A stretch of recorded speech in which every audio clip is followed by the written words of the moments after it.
एक छोटा सा गांव था। उस गांव में लखन नाम का एक आदमी अपनी पत्नी और अपने एक बेटे के साथ एक टूटे फूटे मकान में अपना साधारण जीवन बिता रहा था। लखन बहुत ही गरीब था। उसके पास एक ही जमीन थी जिस पर वह खेती करके अपना और अपने परिवार का पेट पाल रहा था।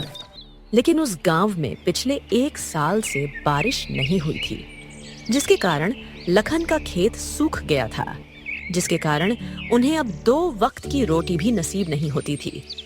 एक दिन सुबह सुबह लखन और उसकी पत्नी अपने खेत को देखने के लिए खेत में चले जाते हैं। अरे भाग्यवान, देखो ना हमारे खेत की हालात। बारिश ना होने के कारण पूरा फसल सूख कर नष्ट हो गया। मुझे तो टेंशन हो रही है। हमारे बच्चे की उसे स्कूल भी भेजना है, लेकिन एडमिशन फीस के लिए 1 भी रुपए नहीं है। हाँ, आप ठीक कह रहे हो। इस बार तो हमारा फसल सूख कर खत्म हो गए। अब घर में 1 भी रुपए नहीं है। अब हमारा क्या होगा? हाँ, तुम ठीक कह रही हो। भगवान हमारे साथ ही ऐसा क्यों करते हैं? पता नहीं हमने किस जन्म में पाप किया था जो भगवान हमें उसकी सजा दे रहे हैं। हाँ, आप ठीक कह रहे हो। भगवान हमारे साथ ही ऐसा क्यों करते हैं? पता नहीं ना, हमारे घर में अब कुछ खाने को है ना कुछ पैसे हैं। अब हम क्या खाएंगे? बच्चों को क्या खिलाएंगे? वह दोनों दुखी होकर अपने खेत के बारे में चर्चा कर ही रहे होते हैं। तभी वहां से गांव के कुछ लोग गुजरते हैं। गांव के लोगों ने भी लखन की परेशानी सुनी और कहे, लखन, परेशानी तुम्हारे साथ ही नहीं सबके साथ है। बारिश न होने के कारण सबका खेत सूख कर खत्म हो गया है। सबकी एक ही परेशानी है। लेकिन लखन, तुम बिल्कुल भी चिंता मत करो। भगवान हमें जरूर कुछ ना कुछ रास्ता दिखाएंगे। तुम सिर्फ भगवान पर भरोसा रखो और हार मत मानो, और भगवान पर भरोसा रखो। सब कुछ ठीक कर देंगे भगवान। हाँ, मैं जानता हूँ आप ठीक कह रहे हो। हमें भगवान पर भरोसा रखना चाहिए, लेकिन हमें कुछ न कुछ तो जल्दी करना ही होगा। नहीं तो इस गांव में सब लोगों के घर में खाने के लाले पड़ जाएंगे और भूख के मारे इस गांव में लाशें बिखरे पड़ेंगे। हाँ लखन, मैं जानता हूं कि हमें कुछ ना कुछ तो करना ही होगा, लेकिन अब हम क्या कर सकते हैं? यह तो कुदरत का करिश्मा है। इसमें हम कुछ नहीं कर सकेंगे। अब भगवान ही जाने कब हमारे गांव में बारिश होगी। सिर्फ तुम भगवान पर भरोसा रखो, वो सब कुछ ठीक कर देंगे। यह कहकर गांव के लोग वहां से चले जाते हैं। सुनिए ना, हमारे खेती में सिर्फ पानी की कमी है। पानी की कमी से ही हमारा खेत बर्बाद हो गया। इसलिए मेरे दिमाग में एक ख्याल आया है।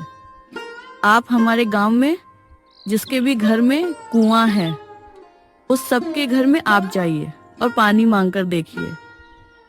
क्या पता कोई हमें पानी दे दे, और कहिएगा फसल काटने के बाद हम उनको पैसा दे देंगे। हाँ, तुम ठीक कह रही हो। हमारे खेत में सिर्फ पानी की कमी है। इसी कारण हमारा खेत बर्बाद हो गया। मैं जाता हूँ और जिसके भी घर में कुआं है उन सब से अपनी मांग कर देखता हूँ। अब तुम घर जाओ और मैं पानी मांगने जाता हूँ। उसके बाद लखन अपनी पत्नी को घर भेजकर अपने पड़ोसी रामू के पास पानी मांगने चला जाता है। अरे रामू भाई, क्या आप मुझे अपने कुएं से पानी दे सकते हो? आप तो जानते ही हैं बहुत दिनों से बारिश नहीं हुई है, इसीलिए बारिश ना होने के कारण मेरा खेत बर्बाद हो गया। सब फसल सूख कर खत्म हो गए। इसीलिए मुझे पानी की बहुत जरूरत है। क्या आप मुझे पानी दे सकते हैं? अरे लखन, मैं तो तुझे पानी दे देता, लेकिन मेरे खेत में ही पानी की कमी हो रही है। इस वक्त मैं तुझे पानी नहीं दे सकता। मुझे माफ कर दे। रामू भाई, अगर तू मेरी मदद कर दोगे तो हमारा भला हो जाएगा। प्लीज मेरी मदद करो। मुझे इस वक्त पानी की बहुत जरूरत है। इसीलिए बहुत दिनों से मेरा फसल अच्छा नहीं हो पा रहा। घर में एक भी पैसा नहीं है। बच्चे भूखे हैं। मेरी थोड़ी मदद कर दो। मैं समझ सकता हूँ तुझे इस वक्त पानी की बहुत जरूरत है, लेकिन मुझे माफ कर दे लखन। मैं तुझे इस वक्त पानी नहीं दे सकता। मुझे भी इस वक्त पानी की बहुत जरूरत है। मैं तुझे नहीं दे सकता। मुझे माफ कर दे। ठीक है, मैं समझ सकता हूँ, कोई बात नहीं। इतना कहकर वह अपने घर चला जाता है। क्या हुआ, आपको पानी मिल गया क्या? नहीं भाग्यवान, मुझे पानी नहीं मिला। मैं अपने पड़ोसी रामू के यहाँ गया था, लेकिन उसने कहा कि उसे भी इस वक्त पानी की बहुत ज़रूरत है और उसके कुएं में इस वक्त बहुत कम पानी है, इसीलिए वो मुझे पानी नहीं दे सकता। अब हमारा क्या होगा? हमारा सारा खेत तो नष्ट हो जाएगा। अब हम क्या करेंगे और क्या खाएंगे? बच्चे 2 दिन से भूखे हैं और उसे स्कूल भी भेजना है, लेकिन घर में खाने के भी लाले पड़े हैं। हमारा क्या होगा? मुझे तो बहुत डर लग रहा है। अरे भाग्यवान, तुम डरो मत और चिंता करने की भी जरूरत नहीं। मैं कुछ ना कुछ जरूर करूँगा। मैं तुम लोगों को भूखा नहीं रहने दूंगा। भगवान कुछ ना कुछ जरूर रास्ता दिलाएगा। तुम चिंता मत करो। अगर तुम चिंता करोगी तो तुम बीमार पड़ जाओगी। मैं जानती हूँ आप ठीक कह रहे हो, लेकिन यह कहने से कुछ नहीं होगा। कुछ ना कुछ तो करना ही होगा। मुझे तो अपने बच्चे की चिंता हो रही है। हाँ, तुम चिंता मत करो, मैं कुछ करता हूँ। आज ही मैं जमींदार के पास जाऊंगा और उनसे मदद मांगूंगा। हाँ, ठीक कह रही हैं। आप जाइए जमींदार के पास और उनसे कुछ मदद मांगिए। क्या पता वही हमारे कुछ मदद कर दे। हाँ, मैं उनके पास ही जाता हूँ और कुछ पैसे कर्ज में ले आता हूँ। जैसे ही हमारा फसल ठीक हो जाएगा, तब हम उनका सारा पैसा लौटा देंगे। अब मैं चलता हूँ।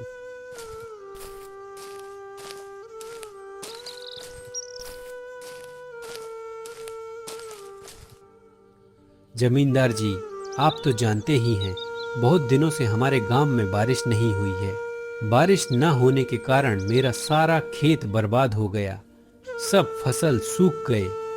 इसीलिए मैं अपने खेत के पास एक कुआं खोदना चाहता हूँ।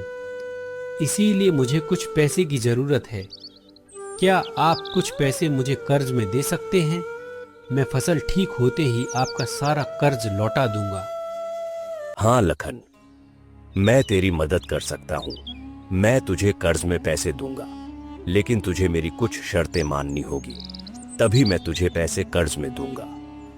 हाँ, आप बोलिए, मैं आपकी सारी शर्तें मानने को तैयार हूँ। तो फिर ठीक है, मैं तुझे कर्ज दूंगा, लेकिन तुझे कर्ज के साथ साथ ब्याज भी समय पर लौटाना होगा, तभी मैं तुझे पैसे दूंगा। हाँ, ठीक है जमींदार जी, मैं समय पर आपको कर्ज के साथ साथ ब्याज भी लौटा दूंगा। उसके बाद लखन ने जमींदार से पैसे लेकर अपने खेत में एक कुआं खुदवाया। कुआं खोदने के बाद पानी की समस्या दूर हो गई। उसके बाद लखन पूरे दिन अपने खेत में मेहनत से काम करता है। वह दिन रात खून पसीना एक करके अपने खेत में काम करता है और कुछ ही दिनों में उसके खेत में बहुत ही अच्छा फसल उगते हैं। यह देख लखन बहुत ही खुश हो जाता है और अपने घर चला जाता है।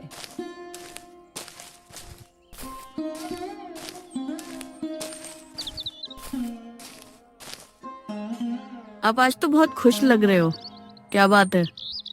अरे भाग्यवान, मैं खुशखबरी लेकर आया हूँ।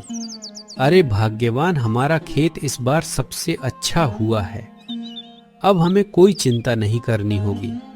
अब हमें भूखा नहीं रहना होगा और अब हम जमींदार जी के सारे कर्ज लौटा देंगे।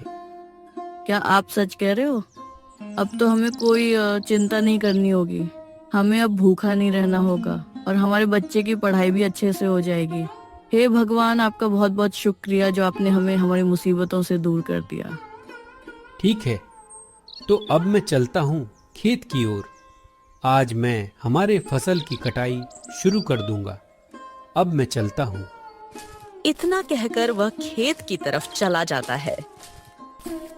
वह अपने खेत की तरफ जा ही रहा था कि तभी आधे रास्ते में काले बादल छाने लगते हैं और देखते ही देखते जोरदार बारिश शुरू हो जाती है। बारिश से बचने के लिए वह अपने गांव के रामू काका के घर पर चला जाता है। अरे काका, यह क्या हो गया है? अचानक से इतनी तेज बारिश हो गई। इस बारिश ने तो मेरे सारे फसल बर्बाद कर देंगे। हे भगवान, जब मैंने आपसे बारिश मांगी तब आपने नहीं दी, लेकिन अब हमें बारिश की कोई ज़रूरत नहीं थी, तब आपने बारिश दे दी। आज तो मेरे सारे पके हुए फसल खराब हो जाएंगे। हाँ लखन, तू ठीक कह रहा है। इस बारिश ने तो लोगों के पके हुए फसल भी खराब कर देंगे। अब क्या ही बताऊं, किसानों के साथ ऐसा ही होता है। कभी बारिश ना होने के कारण फसल खराब हो जाते हैं, तो कभी बारिश होने के कारण पके हुए फसल खराब हो जाते हैं। पता नहीं भगवान हम गरीबों के साथ ही ऐसा क्यों करते हैं। वह दोनों आपस में बात करने लगे और थोड़ी देर में बारिश रुक जाती है और लखन अपने खेत की तरफ चला जाता है। जब वह खेत पहुंचता है तब वह देखता है कि उसके सारे पके हुए फसल बारिश के कारण खराब हो गए थे। अपनी फसल को देखकर लखन बहुत ही टेंशन में आ गया था। हे भगवान, मेरे सारे पके हुए फसल तो बारिश के कारण खराब हो गए। अब मैं क्या करूं? कहां जाऊं? यह खेत मेरी आखिरी उम्मीद थी, लेकिन वह भी नहीं रहा। यह मेरे साथ क्या हो रहा है? पिछले साल बारिश न होने के कारण मेरा सारा फसल बर्बाद हो गया और अब इस साल बारिश होने के कारण मेरा सारा फसल बर्बाद हो गया। जब बारिश की जरूरत पड़ती है तब तो बारिश नहीं आती, जब जरूरत नहीं पड़ती तब आ जाती है। भगवान हमेशा गरीबों के साथ ही ऐसा क्यों करते हैं? ना अब घर में कुछ खाने को है, ना अब कुछ पैसे बचे हैं। हे भगवान, मुझे तो अब बहुत डर लगने लगा है। वह अपने आप से बात कर ही रहा होता है, तभी वहां पर जमींदार आता है और लखन से कहता है, अरे लखन, मैंने तुझे जितना समय दिया था अब उतना समय खत्म होने को आया है। अब तुझे मेरा सारा कर्ज वापस करना होगा। अरे जमींदार जी, अब मैं आपको कहां से पैसे दूंगा? मेरे पास तो कुछ नहीं बचा। आज बारिश के कारण मेरा सारा खेत बर्बाद हो गया। मैं आपको कहां से पैसा दूंगा? जमींदार जी, इस गरीब की कुछ सुन लो। आप तो देख ही रहे हो ना, मेरी खेत का हालत क्या हो चुका है इस बारिश के कारण। मुझे कुछ दिन का और वक्त दे दीजिए, मैं आपको आपका सारा पैसा लौटा दूंगा, ब्याज के साथ, ठीक है? मैं तुझे कुछ दिन का वक्त और दे देता हूं। अगर तूने जल्दी मेरा पैसा नहीं लौटाया तो मैं तुझे जेल तो नहीं भेजूंगा, लेकिन मैं तेरा घर और जमीन सब कुछ जब्त कर लूंगा। यह बात याद रखना। इतना कहकर जमींदार वहां से चला जाता है। जमींदार की बात सुनकर लखन बहुत ही डर जाता है और खुदकुशी करने की सोचता है। अब मेरे पास जान लेने के अलावा और कुछ नहीं बचा। मैं अपने पत्नी और अपने बच्चों को वह सुख नहीं दे पा रहा जो पिता अपने बेटे और पति अपनी पत्नी को देते हैं। न मैं उनको 2 वक्त की रोटी खिला सकता, न बच्चों को पढ़ा सकता। अब मुझे जीने का कोई हक नहीं है। अब मेरा आही उनके लिए अच्छा होगा। वह खुदकुशी करने के लिए तैयार हो ही रहा था कि तभी उसे अपनी पत्नी और अपने बच्चों का ख्याल आता है और वह सोचता है, नहीं, मैं अपनी जान नहीं ले सकता। अगर मैं मर गया तो मेरे बच्चे और मेरी पत्नी का क्या होगा? अगर मैं मर गया तो मेरा सारा कर्ज मेरे बच्चों पर टूट पड़ेगा। नहीं नहीं, मैं उन्हें ऐसे छोड़कर नहीं जा सकता। और भाग्यवान अकेली बच्चों को कैसे संभालेगी? नहीं नहीं, मैं ऐसा नहीं कर सकता। मुझे मरने के बजाय और संघर्ष करना चाहिए और अपनी पत्नी और बच्चों को सुख देना चाहिए। नहीं, मैं ऐसे नहीं मर सकता।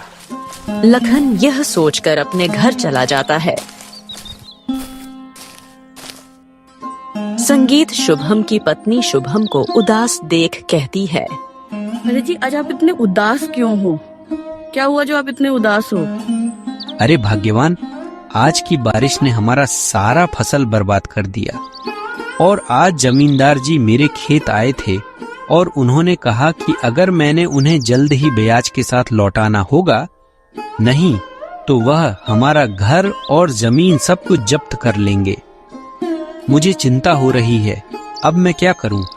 अब उनका कर्ज कैसे लौटाऊं? अब जो हो गया सो हो गया, अब उसे सोचने से कुछ नहीं होगा। अब चिंता मत करिए, हम मिलकर कोई ना कोई रास्ता जरूर निकाल लेंगे।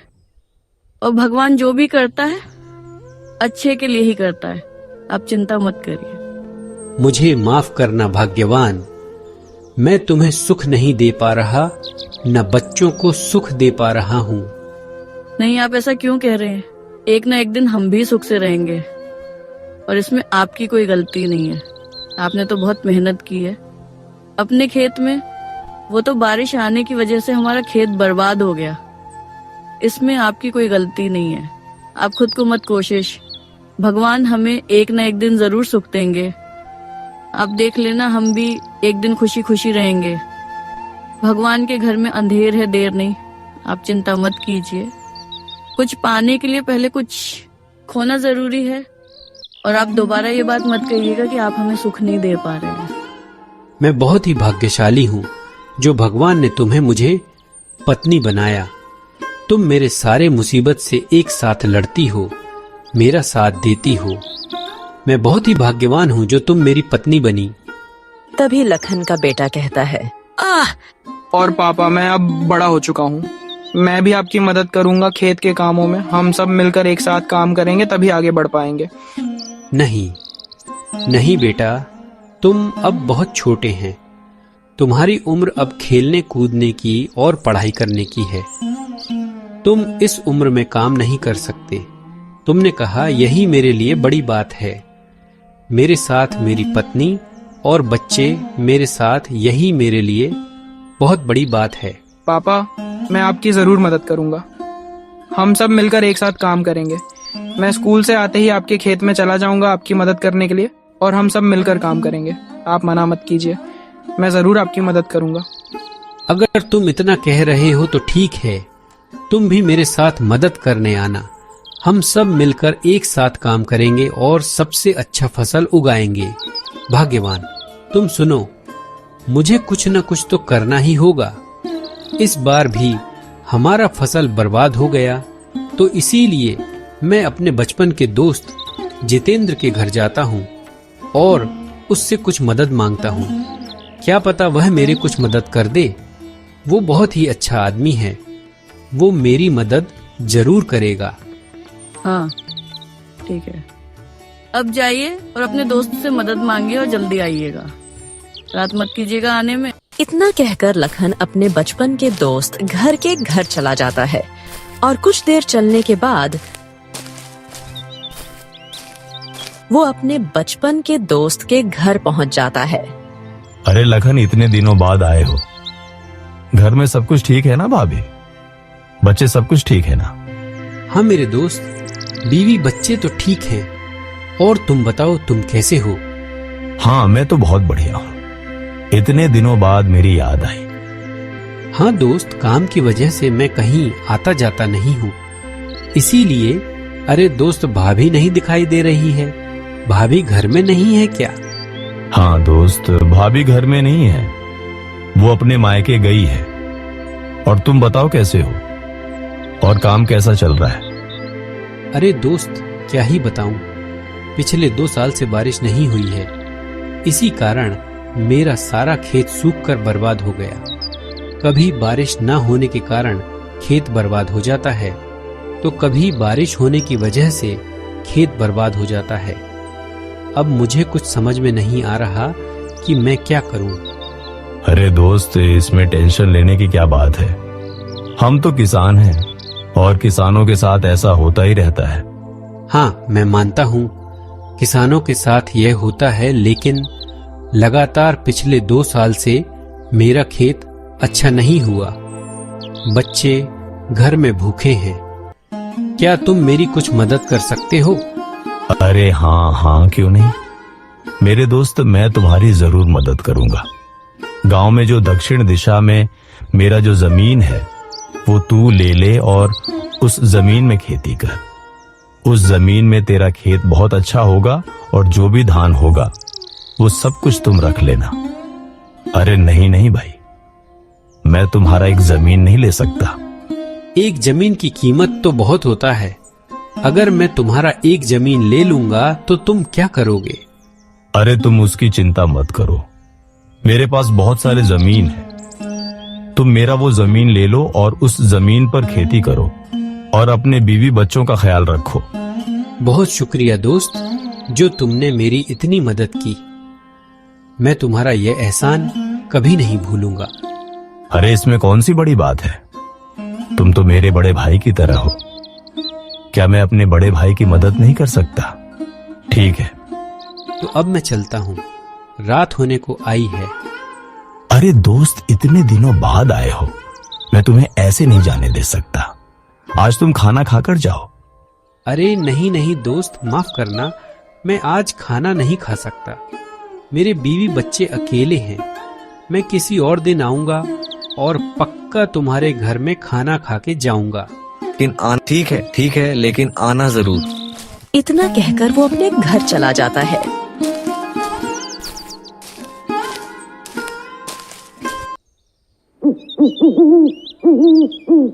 ए जी, आप आ गए। क्या आपके दोस्त ने कुछ मदद की? हाँ, भगवान मेरे दोस्त ने हमारे गांव में जो पश्चिम दिशा में जो जमीन है वह जमीन मेरे दोस्त ने मुझे दे दिया और कहा है कि उस जमीन में खेती करने को। यह तो बहुत अच्छी बात है जो आपके दोस्त ने हमारी मदद की। अब हम कल से ही खेत का काम शुरू कर देंगे। हाँ भाग्यवान, तुम ठीक कह रही हो। हमें कल से ही खेत का काम शुरू कर देना होगा। अब जो हमारे पास 2 जमीन है तो हमें पहले से ज्यादा मेहनत करनी होगी, तभी हमें अच्छा फल मिलेगा। आप ठीक कह रहे हो। हमें कल से और भी ज्यादा मेहनत करनी होगी, तभी हमें अच्छे फसल मिलेंगे। अब आप खाना खा लीजिए।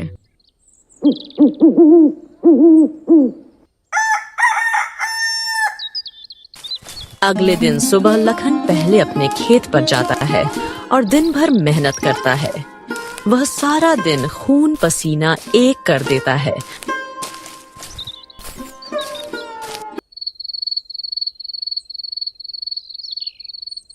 और शाम को अपने खेत का काम खत्म करके अपने घर लौट आता है।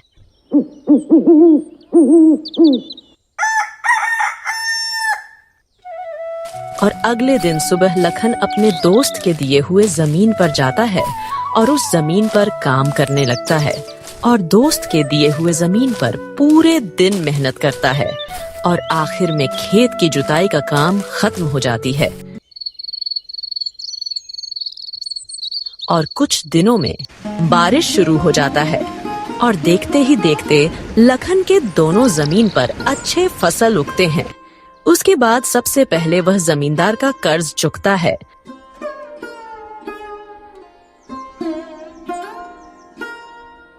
और वह खुशी खुशी अपने परिवार के साथ रहने लगता है।